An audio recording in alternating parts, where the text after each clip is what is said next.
Quiz Jong. Anong kinakakabalahan ni Raf? Ako po ay isang MC taxi rider. MC? Taxi rider po. Taxi rider. Ah, okay. Oh, nag-ano ka. MC. Baka nag-host siya doon, MC siya eh. Host din po. Motorcycle. Motorcycle Oo. po. Motorcycle. Kamusta naman ang mga biyahe natin?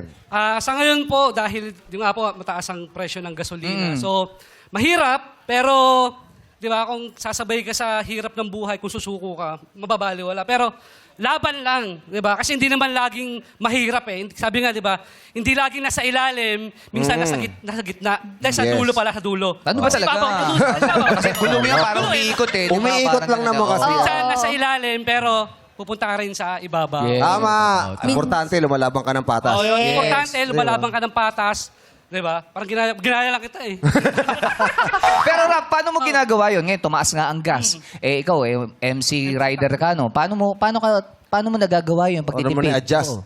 Sa akin po ngayon, imbis na 11 a.m. ako lalabas hanggang 7 p.m., ina-adjust ko po siya hanggang minsan 12 midnight. Ah, overtime. Parang kasi po, overtime. di ba, katulad ngayon, dati ang full tank ko sa gas, 200 Magkano? lang. Ngayon, Oh. sa 300 na. Oo. Kaya parang ginagawa ko, dinodoble kayod ko. Correct. Tama. Para maabot mo yung Opo. kita. Kasi sa akin po, maka 1K lang ako sa isang araw. Okay na po. Malaking tulong na sa Yes. pamilya mo. Oo. May anak ka na ba? Yes po. Dalawa po. Ngayon po, due date po ng asawa ko sa May. Mga anak na po siya. Wow! Kaya po pag nanalo ako ngayon, yun po, meron po kami pampanganak.